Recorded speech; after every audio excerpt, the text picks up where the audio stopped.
Hi everyone. SSC amadi top government exams ke experience mayam bo han bo maktara GKGS Manipur na welcome tawjari. Ngasi su GKGS Manipur na SSC ke upcoming exams of 2025. SSC ke upcoming exams of 2025 and atop government exams of 2025 ta important oraga do class ama pudun laksari high class asing asi akoi general awareness ka mari laina na pujarapani GKGS ka mari laina na pujarapani ado masigi class asidi mayam akoi introduction class oina tongminasi aduga masigi class asida akoi syllabus so phet jengminarasi general awareness ki aduga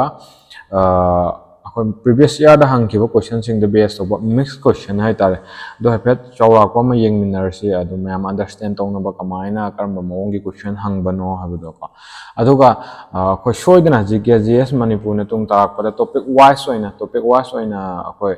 classes athajagani hai tare foundation ki class ni na ko topic wise oina athajagani maram aduna GKGS Manipur gi channel asibu subscribe tawdriba isin now sing brothers and sisters sing experiencing na subscribe tawsin biro and atopa experiencing desu share tawduna amadi like tawduna support tawbiyo hana nixing jari masi har kanda khoi na sigi class hongna ba tarsi sigi class और पगलो इन्हें ना कोई हैपेट कनोगी SSC की syllabus से ma'am लो इन्हें सौरांग अदम माना बनी ना को CPO की वगैरह CGL की वगैरह MTS की वगैरह कोई selection phase की वगैरह कोई steno की वगैरह GD की वगैरह general awareness मसंग general science की syllabus से सौरांग ना अदम लो इन्हें माना ही है तरह अदम नमर मोरा कंदा इन्हें CGL की वगैरह pick up तो जरूर अपनी को CGL की syllabus अदम कोई ये ऐसे हान बता कोई current affairs में हम सोचते हैं कम भी रमोगनी अदाइदे कोई important days अनि शुभदा अदाइदे अहम शुभदा कोई ये important schemes अदाइदे कोई मरी शुभदा कोई like history culture geography economics अदाइदे कोई polity अदाइदे general policy general research में हम को अदाइदे कोई people in news अदाइदे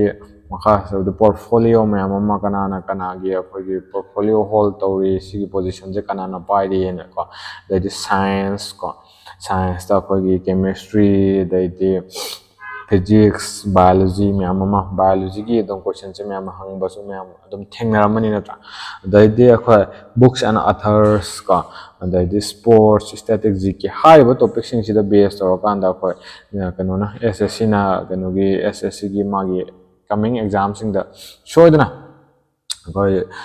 sigi syllabus sing the best or kan the question sing the same gani hatare mamang da so sigi syllabus the best or kan question same bang tani aduna masigi akoi ge mixed question jeng minar se mixed question sida koi nei ne dru se mamang previous year da hangi bo question sing nga tani kom nei na min du ja ka akoi Bon Alu is a festival celebrated in a state. Bon Alu is a festival of Nikaram state celebrate over festival no and hang money.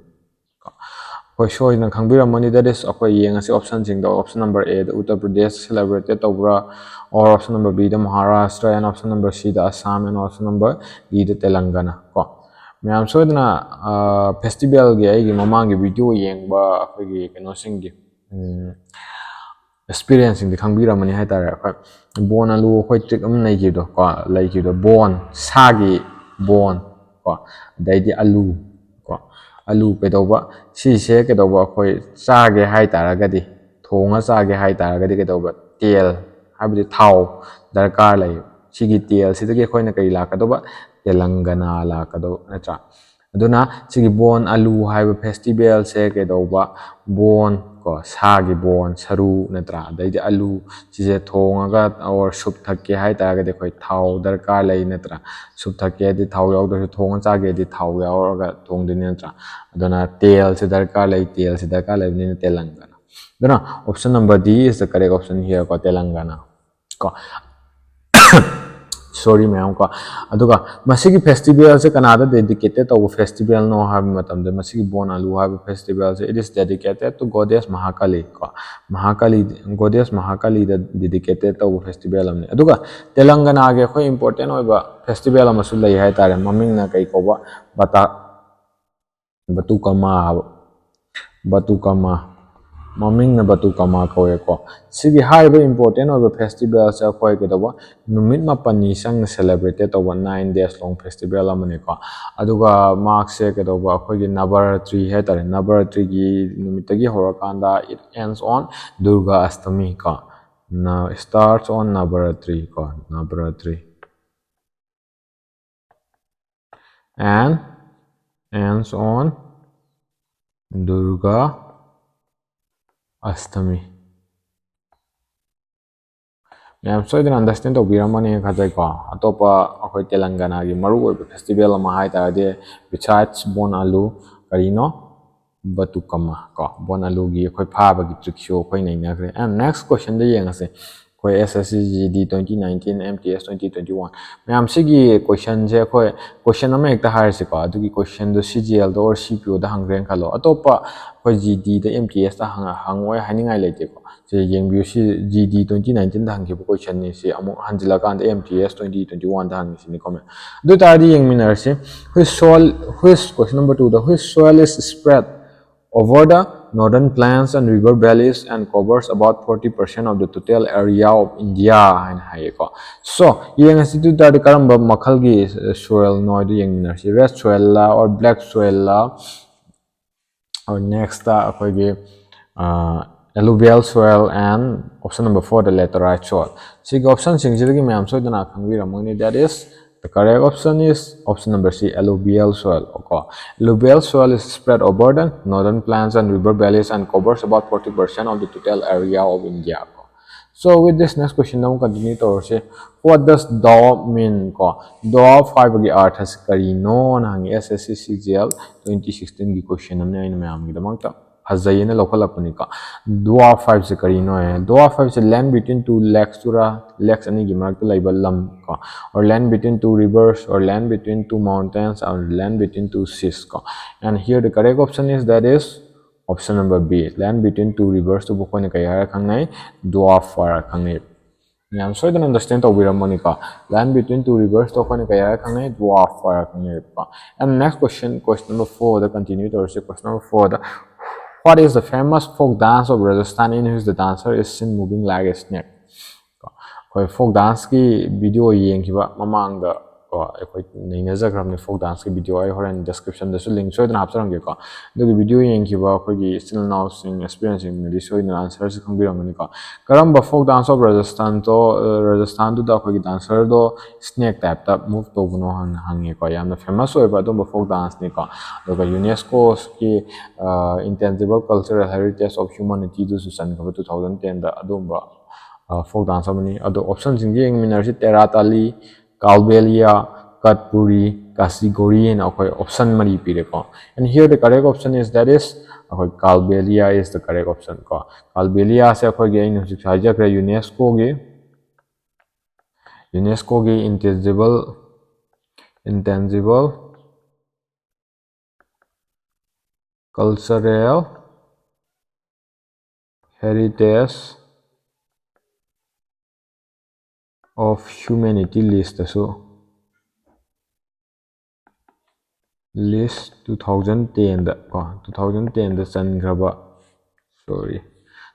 adumba akhoi gi folk dance amagi maming ne hatar aduga atopa akhoi Rajasthan ki folk dance maming chat folk dance khara maming balam ta ga akhoi Ghumar Gayer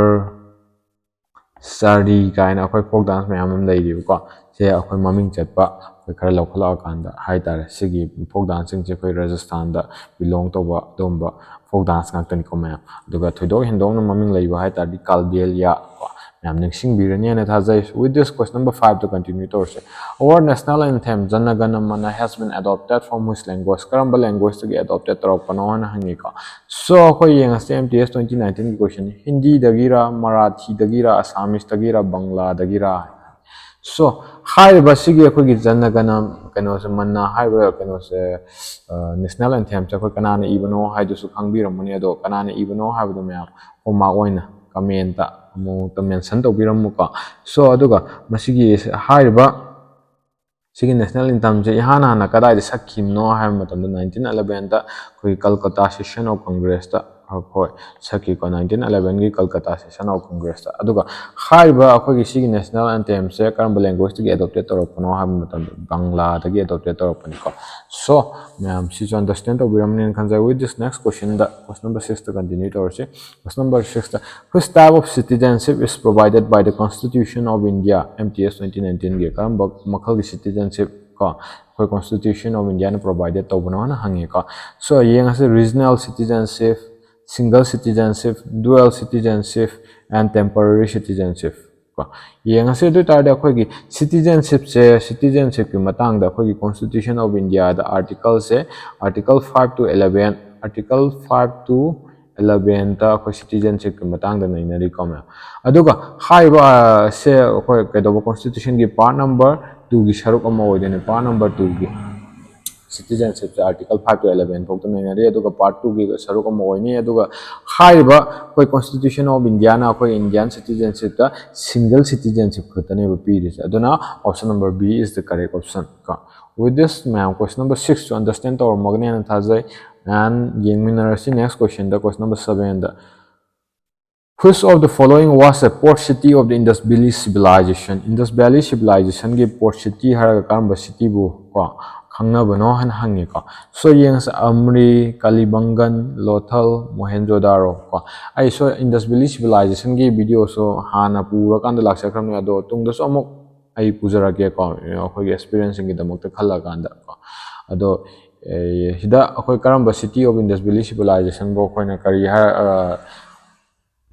port city har kan khangna banon hangi ko so and here the correct option is option number C is the correct option lothal se khon port city har khangi ko the lothal se karam state ta leibano har kan Gujarat ta lei ko Gujarat ta phangkiba discover to ki ba do Indus Valley civilization ki site amane hai tare ko hai ba sig lothal har ba akoi gi port city se kadam ba river hai tare turian nama khaki banks ta phangi on the banks of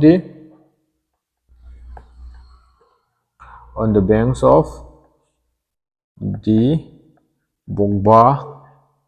Bogaba river ko Bogaba river gi torban da hai tare ko Bogaba river se ke do Sabarmati hai ba turel du gi akoi tributary mane ko ma'am niksing biro and with this next question da mo continue to say what is meant by the writ of mandamus hai ba writ che ko writ have ni ma'am so dan khang biram ni latra command or akoi gi kai haine court taga saman to bagi khoi kano do buni haise ko written order right there ado harvest question ase CGL 2020 da hangra question amni ka ado mandamus have gi art ase kari no na hangi ka do taria mandamus se khoi you may have the body have a shira or by what orient have we command have to be proof and have so yang ase do ta then here the correct option is mandamus ki art adi we command and have ni ka we command and have so with this question number 8 to ma'am so then khang bi ramani an thajai ko adon marmora kan the next question nam continue to question number 9 what was the right to property remove when was the have sorry marak tang hang bada soi gi biaw ta sam ma'am nga pi ni ko when was the right to property removed from the list of fundamental rights right to property se koi fundamental rights ki list gi karma matam da remove to khibano na hangi ko so do the option number A da 1980 da tawkibra 1976 da tawkibra 1978 da tawkibra or 1977 da tawkibra na hangi ko C SSL 2020 da hangi question namni ko and here the correct option is kam ba ka sahi da tawki 1978 da tawki ko ma'am so da khang biram mani ko 1978 ta khoi by the 44th constitutional amendment act na tawkibani ko aduga haiba right to property se khoi article 300A gi makha da mark se kari oin ohen khiba legal rights ama oina ohen khiba after removing from the fundamental rights gi lokho kan ko aduga 1976 ta khoi 42nd constitutional amendment act ko 42nd constitutional amendment act se khoi na kai ha ga su khangnai habdo khangnai haba mini constitution ha ga su khangnai ba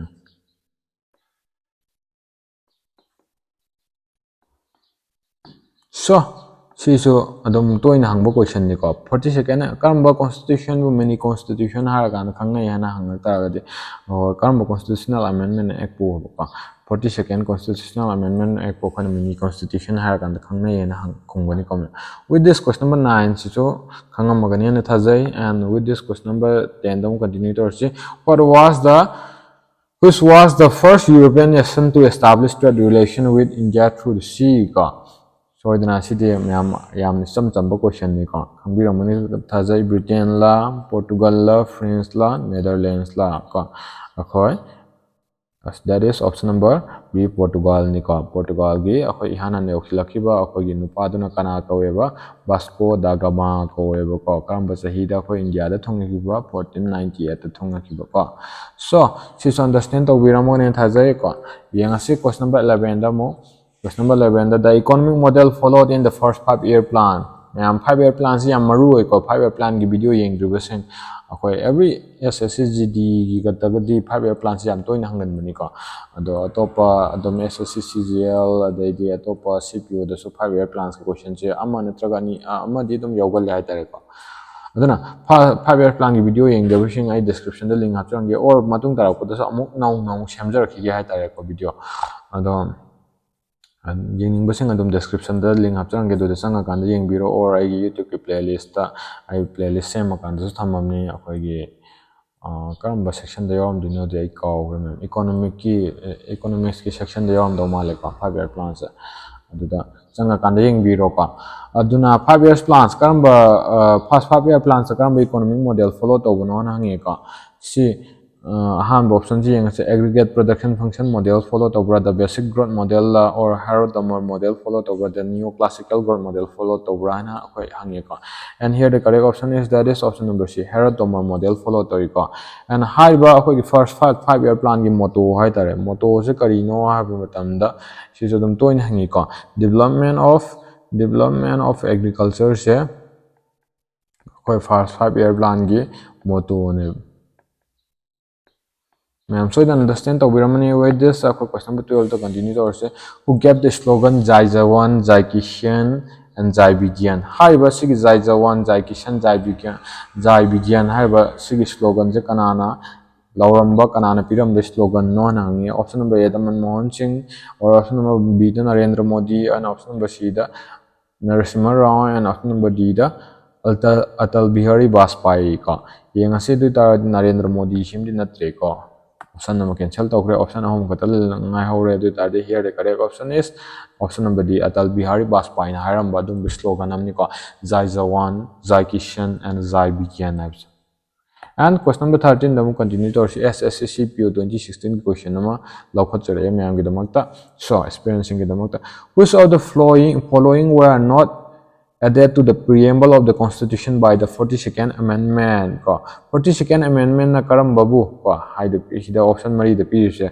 hoi lokhalak tab no hapchilak tab no na hange ko 42nd amendment of the constitution ai hojik to hangja panjakra 1976 ta lakhiba amend to giba no ni adu ko masa ke ya khangai ba mini constitution har khangai ba ko mini constitution sara kan khangai ba har ba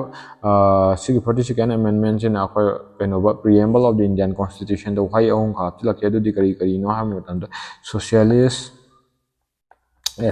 socialist secular and integrity have why sab tilak integrity have sigi hai wahe hom che akhoi gi preamble se hana na semba matam de yauram de sigi kada 42nd amendment of the Indian constitution na hapchilak ne SSI se ko I'm sorry then khangbi ramani du ta di hida yaudriba se karam bano hapchilak ta se that is option number D equality hapchilak te ko so with this next question now continue to say which revolt is known as the first war of the Indian independence first war of the Indian independence har kan the karam revolt bu khangna bano na hangi ka revolt of 1851 revolt of 1885 or revolt of 1857 or revolt of 1898 ka so Ding as it and here I am so in the Kangbira money of a class 10 history the Yawani for Sigi question Sigi revolt that is number C revolt of 1857 is known as the first war of Indian independence. First war of Indian independence are under revolt of 1857 ma'am सोदना खंबीरमोनी अतोप ममिंग अखोय कई कौबा sepoy mutiny ने कौबदा sepoy mutiny हाइबस खंगनाबदको so with this question number 15 da mo ma'am yengminarsi question number 15 da which Sundarban Tiger Reserve is located in which state Sundarban Tiger Reserve se karam state located tawbano na hangi ko Sundarban haiba maming kidum taabda soidna khangbiramoni CSSL 2017 gi question amani Odisha dara Andhra Pradesh dara Assam dara West Bengal dara option mari pire ko and ma'am adom Sundarban sana palakpada akhoi soidna khangamani an thajaya taraka that is option number D West Bengal ani ko and question number 16 da mu continue to what is the fundamental unit of kidney kidney ki fundamental unit ko karino na hangi so neuron la nephron la alveoli la platelets la and here okay ma'am understand or money comes to come money that is the correct option is nephron is the functional sorry ma'am fundamental hamne te ko functional unit hamne marak tang hang gi bi also ma'am nang pi ni ka nephron is the functional unit of kidney ka so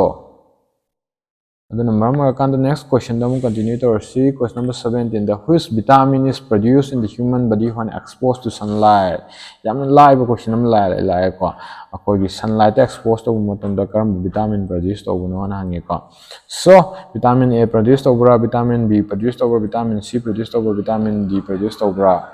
option mari pire and here the correct option is that is option number D vitamin D produced to ko